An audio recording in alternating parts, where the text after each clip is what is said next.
So let's talk about nuclear weapons to finish with. Actually, so by the way, I was quite surprised. The Lowy Institute did this poll in 2022 that showed that about 36% of Australians either support or strongly support us acquiring nuclear weapons. That surprised me. Did that surprise you? Yes. How do you interpret that? Actually, it would have surprised me more in the absence of AUKUS. So after AUKUS was announced in August 2021, to me, one of the dogs that didn't bark politically was nuclear power. So I'm old enough, and a handful of people in this room are old enough to remember the anti-nuclear campaigns in Australia in the 1980s. Peter Garrett, the campaign against nuclear power, the Greens Party very active against nuclear power at the time. And when AUKUS was announced by the Morrison government in September 2021, I expected that campaign to ramp up, and it just never happened. There's been plenty of opposition to AUKUS, including from people like me, but there hasn't been any popular reaction to the idea of Australia, birthing nuclear reactors in Sydney Harbour potentially, HMAS Stirling in Western Australia, and a new facility that we're proposing to build on the East Coast. So that just didn't happen. So all of a sudden I thought, okay, Australians are more relaxed about nuclear power than I thought they were. In fact, pretty good sign for the opposition, I think played a role in their decision to announce civilian nuclear power as an election promise. I'm sure it played a role. So in the absence of that, I think I would have been more surprised by that result. How do I account for it? I really can't, except on the level that, poll questions are generally presented without counterfactuals. So, for instance, when you ask Australians, do you want nuclear weapons? They're not asked, do you want nuclear weapons if it costs this? Or if it means getting less of that? They're just asked, do you like nuclear weapons? So maybe the simple answer is they just haven't thought it through. Yeah. So, well, let's try and think it through now. Yeah. So what basic preconditions would you want to see met before you thought Australia was justified in considering acquiring nuclear weapons of its own? I can't see why Australia would do this if there wasn't proliferation first. So for all the reasons we've already discussed, Japan's security dilemma with China, South Korea's security dilemma with China, Taiwan's, needless to say, Taiwan's security dilemma with China is much more acute than Australia's is. We are just further away. It's harder to project military power against faraway targets than against nearby targets. So we have less to worry about than those countries. And so I find it impossible to imagine a world in which Australia goes nuclear before they do. So the first condition that needs to be met is that Japan and probably Korea go nuclear before us. Okay. Taiwan won't, because it would be impossible. It's impossible for any country, even a closed society like Iran, to keep a nuclear weapons program secret. And Taiwan is not a closed society, it's a very open society. And actually, it's quite deeply penetrated by Chinese intelligence services. So it would be absolutely impossible for them to hide a nuclear weapons program. And as soon as the Chinese got wind of it, the invasion would be on. Right. So that's why Taiwan will never go nuclear. South Korea and Japan are in a different boat. So if American withdrawal was imminent, or they simply lost faith in the alliance, in the extended nuclear deterrent that they enjoy, then I think they might take that option of going nuclear. So they would need to go first. The other threshold that needs to be met is that Indonesia would need to be okay with it. And this is, I think, a very important one, because in the absence of Indonesian acquiescence, or preferably Indonesian cooperation, then any problem that we will be trying to solve by going nuclear would actually be totally undercut by the problems we would create with Indonesia by going nuclear. In fact, the problems we create with Indonesia would be much worse than any problem we'd be trying to solve with China by going nuclear, because it would immediately trigger a reaction from Indonesia, and Indonesia would then become the enemy that we so desperately want to avoid it being. So we would need to get Indonesian cooperation, and as I say, even better still would be that we do it cooperatively with Indonesia. That seems unlikely to me. Right. It would be a huge step for Indonesia as well as Australia. For sure. So remind me, you think that America's extended nuclear deterrence, so the nuclear umbrella that protects countries like Australia, allies of America like Australia, you think that extended nuclear deterrence is not going to remain credible into the future, right? Yeah. Yeah. Well, let's put Australia to one side. Okay. The Korean case is actually a good way to illustrate this problem. Yeah. The United States has an agreement, has an alliance with South Korea, as it does with all its Asian allies and its European allies, the ones that don't have nuclear weapons of their own.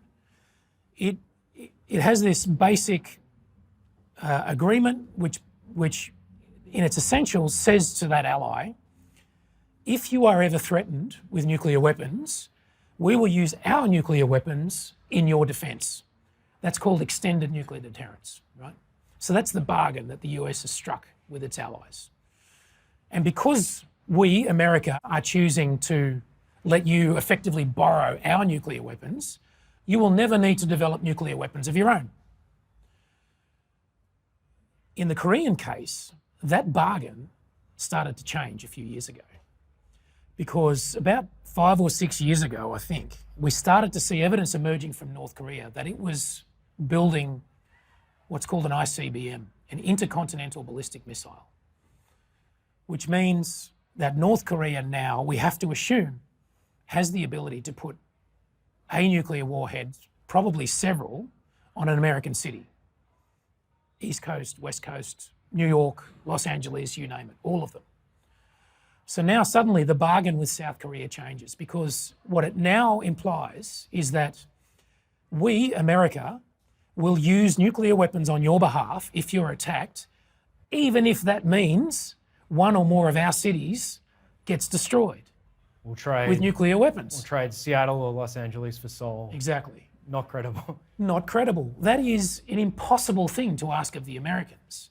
And, I think sometimes when I talk about America and its waning resolve, it might carry an implication that I'm making a judgment about American moral character, about its courage. But not at all. I'm making a cold-blooded assessment about its vital interests. And actually, if there's a moral judgment to be made, it is against us as America's allies. It is about the South Koreans in this case. Because what we, as America's allies, are asking the Americans to do on our behalf is ridiculous. It's impossible. What could possibly justify the United States losing Seattle or Los Angeles or Washington on behalf of South Korea? That is not a credible or reasonable thing to ask the Americans to do on our behalf. And so inevitably, I think that the South Koreans have drawn the conclusion that actually we shouldn't be asking the Americans to do this on our behalf. It's not credible. We have to do it ourselves. And there is good evidence now that the South Koreans are doing that. They are developing more independent capabilities to counter the North Korean threat. Australia and Japan, up to this point, have taken the opposite view. They have decided that the way to address this problem is to tie the Americans down even further. That's what AUKUS is partly about. Japan is doubling its defence spending, but also tying itself much more closely to the United States. I think the South Korean approach is more credible than the Australian and Japanese approach. So if you think that, does that mean you think that Australian governments will decide that they can no longer rely on extended nuclear deterrence over the next few decades? That's going to require a huge cultural shift in Australia, which two major parties may not be capable of. The the everyday workings of the US-Australia alliance is embedded in bureaucracies. We started our conversation by talking about the intelligence world. The Five Eyes arrangement is, at the very core of the security relationship with the United States. And then beyond that, you've got the broader security and defence relationship between our defence departments. You've got Australians embedded in Indo-PACOM, in Hawaii, for instance. I mean, this goes very deep. This is in the marrow of both systems. But I would argue over and above that the alliance is held together by the political culture in our two major parties. The best illustration of that is that both of our major parties claim the alliance as their progeny. Labor says that, okay, we turned to the alliance during the Second World War. Right? The Liberals say, well, yeah, but it was Menzies who started ANZUS. They're both kind of right. But what it illustrates is that it's there, it's deep in the bones. And actually, one further point about Australian history and the way the alliance operates, it's not coincidental to me that the Labor Party, over the course of the Cold War, the Labor Party only had an extended period of government when it fully reconciled itself to the relationship with the United States, to the alliance with the United States, and its relationship, its opposition to communism, right? Even in the Whitlam period, there were some doubts within the party about its relationship to communism and its partnership to the United States. Hawke put all of that to bed, and that was the only time that Australia that the Labor Party had an extended period in power. So the relationship with the United States, I would argue, is so deeply embedded that I doubt that they are capable of those kind of, fundamental reassessments of the alliance relationship. Okay, so putting aside what political leaders might decide, do you, Sam Roggeveen, think that we can continue to rely on extended nuclear deterrence? I think we can rely on the vestiges of it for a long time because extended nuclear deterrence actually doesn't do a great deal for Australia. One point where I think you and I might disagree is that I find it very difficult to imagine a security crisis where Australia could plausibly be threatened with the use of nuclear weapons. I think Australia would have a very good case if there was ever a security dispute with China and China were to do what Russia is doing right now to NATO and to Ukraine. I think Australia would have a plausible case for saying, we don't believe you. You may say you're ready to use nuclear weapons against us, but we're calling your bluff. We don't think you will do that. Oh, that's a big bluff to call. Well, it's a big bluff to call, but the culture against nuclear use is incredibly high. Right. And that's a difficult taboo to break. Yeah. And Australia, little Australia in relative terms, would not be the country that I'd pick to break that taboo against. Yeah. So we'll go to audience questions in a moment, but I just want to push you on this final point a tiny bit more. So this is the move you make in the book. You say, I think the way your argument works is, even if we can't continue to rely on extended nuclear deterrence, we're kind of rescued by this taboo argument. It would just be so unthinkable that any kind of threat isn't going to be credible. Now, obviously, as you know, the most likely way nuclear weapons would be used against Australia isn't a mushroom cloud forming over Canberra. It's nuclear blackmail. So a country like China threatening to use nuclear weapons and then us acquiescing and not engaging China in sort of conventional warfare or letting them get their way.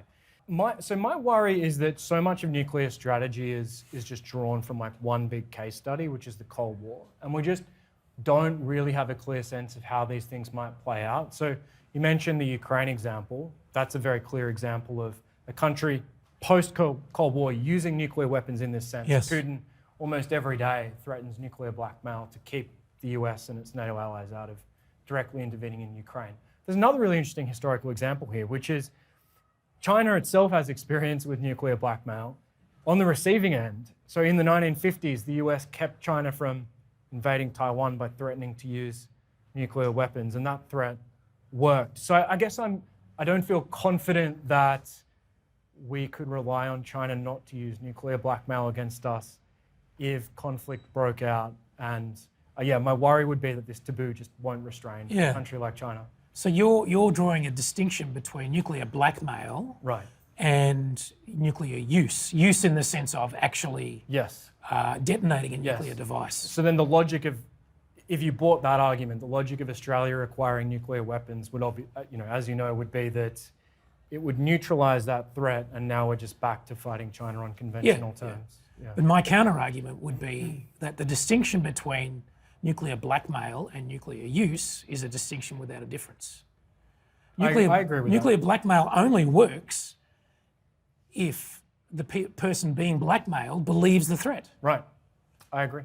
So I don't see how you get out of that. The reason I'm saying that Australia can call the bluff is because I don't think China would ever use nuclear weapons. So the threats that it makes would simply not be credible.